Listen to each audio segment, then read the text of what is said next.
कांग्रेस उम्मीदवार का समर्थन कर सकती है।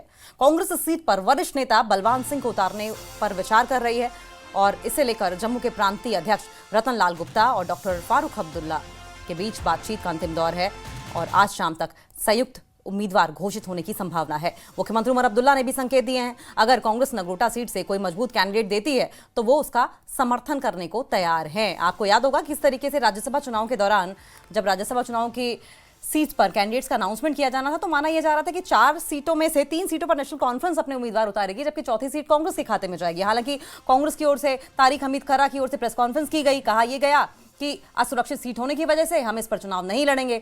कहीं ना कहीं थोड़ा सा डिस्टेंट मूड दोनों ही पार्टियों का नजर आया और ऐसे में अगर नगरोटा से कांग्रेस का कैंडिडेट उतारा जाता है तो एक बड़ा मैसेज देने की कोशिश की जाएगी नेशनल कॉन्फ्रेंस और कांग्रेस की ओर से कि दोनों ही पार्टियों के अलायंस के बीच में सब कुछ ठीक ठाक चल रहा है। दूसरा एक ऑप्शन यह भी हो सकता है कि संभवतः नेशनल कॉन्फ्रेंस डैमेज कंट्रोल करने की कोशिश कर रही हो, क्योंकि आपने देखा है किस तरीके से चाहे स्टेटहुड का मुद्दा हो या अलग स्टेट से जुड़े मसले हो, कांग्रेस और नेशनल कॉन्फ्रेंस भले ही मंजिल एक हो लेकिन राहें अलग अलग अपनाती नजर आई है। और ऐसे में माना यह जा रहा है कि गठबंधन में खटपट की खबरों के बीच बड़ा अपडेट यह है कि नगरोटा सीट पर नेशनल कॉन्फ्रेंस कांग्रेस के उम्मीदवार का समर्थन कर सकती है, यानी कि दोनों मिलकर नगरोटा सीट से चुनाव लड़ सकते हैं। और शाम तक माना जा रहा है कि कैंडिडेट के नाम का ऐलान भी हो जाएगा और संभावित रूप से अगर देखा जाए तो इस सीट पर वरिष्ठ नेता बलवान सिंह को उतारने को लेकर विचार किया जा रहा है।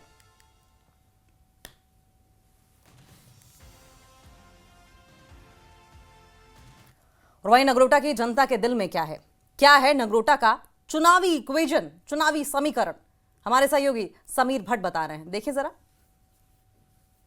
नगरोटा मार्केट में खड़े हैं और नगरोटा की अगर हम बात करें इस कॉन्स्टिट्यूंसी में 11 नवंबर को एक बड़ा बैटल होने वाला है। फिर एक बार बाय इलेक्शंस हैं, दिवंगत देवेंद्र सिंह राणा के देहांत के बाद ये सीट खाली हो गई थी और अब 11 नवंबर को इस पे इलेक्शन होने वाले हैं।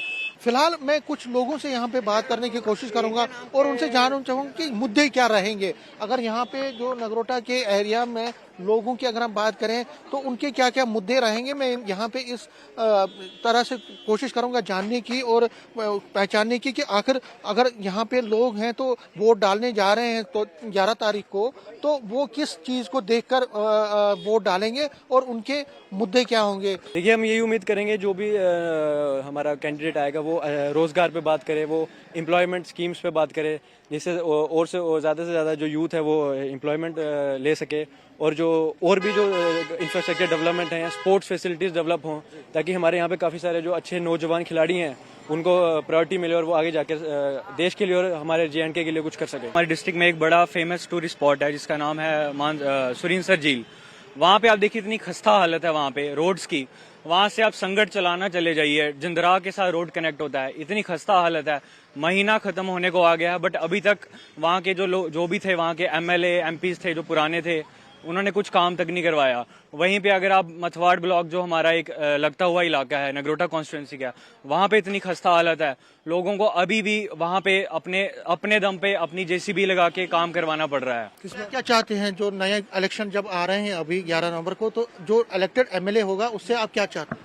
बहुत उम्मीद है उनसे, उनके फादर साहब से उम्मीद थी हमें, दिव्या रानी करेगी यूज करना अभी, और क्या बोलने से ज़्यादा। अच्छा, उनसे क्या चाहते हैं जो जीतेगा, चाहे आप दिव्यानी रानी के बारे में या कोई भी, उनसे क्या चाहते हैं? पानी की समस्या लोगों की दूर हो, बिजली का कोई जो ढांचे ढूंचे गिरे उनको थोड़े ठीक होने चाहिए, सड़कें रोड जो टूटे हुए हैं वो ठीक होनी चाहिए। हमारे इश्यूज हैं, पानी का एक मसला है, हमारी रोड बाहर चली गई है। हम ये चाहते हैं कि यहाँ से गाड़ियाँ निकले जो कटरा वैष्णो देवी जाए।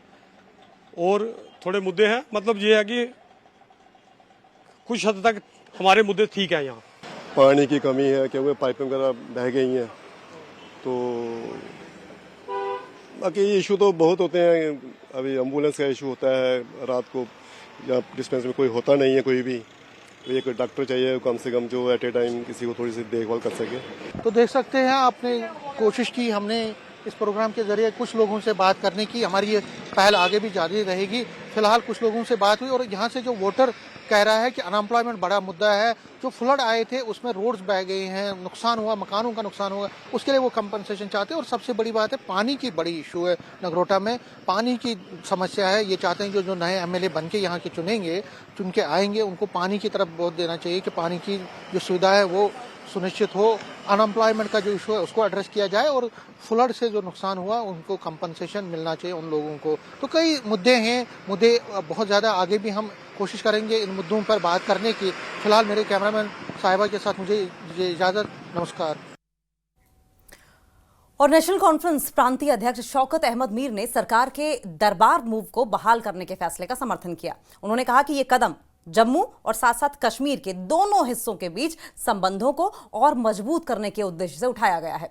मीर ने बताया कि अब तक ज्यादातर सरकारी रिकॉर्ड्स डिजिटाइज किए जा चुके हैं और दरबार मूव प्रक्रिया पर होने वाला खर्च भी कम कर दिया गया है। देखो, मैं ये जो कल गवर्नमेंट ने ये फैसला लिया कि दरबार मूव बहाल किया जाए, जिस तरह हमारी प्रेसिडेंस थी महाराजे से पहले के वक्त से, और जब 47 मुल्क आज़ाद हुआ तब से ये वाहिद एक रियासत है सारे हिंदुस्तान में जहां दरबार मूव होता था, क्योंकि यहाँ की जो जोग्राफिकल पोजीशन है, टोपोग्राफी, वो डिफरेंट है। यहाँ 6 महीने कड़क की सर्दी रहती है और जम्मू में 6 महीने ज़बरदस्त गर्मी रहती। तो उमर साहब ने दिखा दिया कि ये जो पोलराइजेशन करना चाहते थे बीजेपी जम्मू और कश्मीर, वो इन्होंने आज वो दीवार तोड़ डाली और वो जो दरबार मूव पहले से हुआ करता है वो हो जाएगा। लेकिन जहां तक आप बीजेपी के खर्चे की बात करते हैं, वो गलत बोलते हैं। पहले जब दरबार मूव हुआ करता था तो बहुत से ट्रक्स को हायर करके हमारी जितनी भी फाइलें होती थी उनको लोड करके जम्मू पहुंचाने होती थी और 6 महीने के बाद उनको वापस, चूंकि आज ई गवर्नेंस का सिलसिला है, सारा रिकॉर्ड कंप्यूटर पर है और सारी फाइलों की मूवमेंट भी थ्रू कंप्यूटर है। आज फिजिकल मूवमेंट ऑफ फाइल नहीं है, इसलिए उनका यह कहना कि इस पर खर्चा हुआ वो भी गलत है। सबसे बड़ा दरबार मूव में जो लिक्यूना था, जब से 5 अगस्त 2019 हुआ रीऑर्गेनाइजेशन एक्ट, इन्होंने कश्मीर को इग्नोर किया था। यहाँ कुछ ही ऑफिस होते थे, ज्यादा जम्मू में हेडक्वार्टर होता था, तो ये लॉपसाइडेड एडमिनिस्ट्रेशन उस वक्त चलती थी। अब ये इम्बैलेंस उन्होंने क्रिएट की थी, वो इम्बैलेंस खत्म हो गई।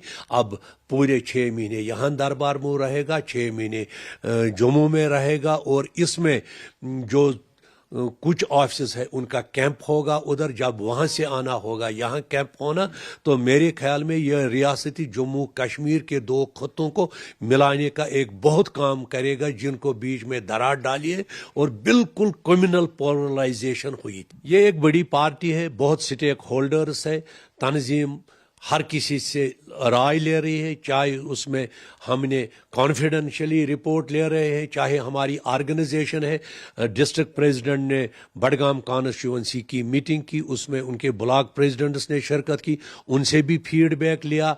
इंडिविजुअल हमारे पास रेजोल्यूशन आए, हमारे पास राय आई। ये सारे इश्यूज को इकट्ठा करके इंशाअल्लाह रहमान आज तंजीम के जो सरबराह है उनके सामने इसको पेश किया जाएगा और उम्मीद है कल 11 बजे तक बडगाम सीट और नागरोटा सीट को अनाउंस करेंगे कि नेशनल कॉन्फ्रेंस की तरफ से कौन होगा। और नागरोटा में या कांग्रेस को हम सपोर्ट करेंगे, अगर उनको ऑफर भी दी है उसका भी इंतजार है, तो वक्त पर इसका फैसला होगा।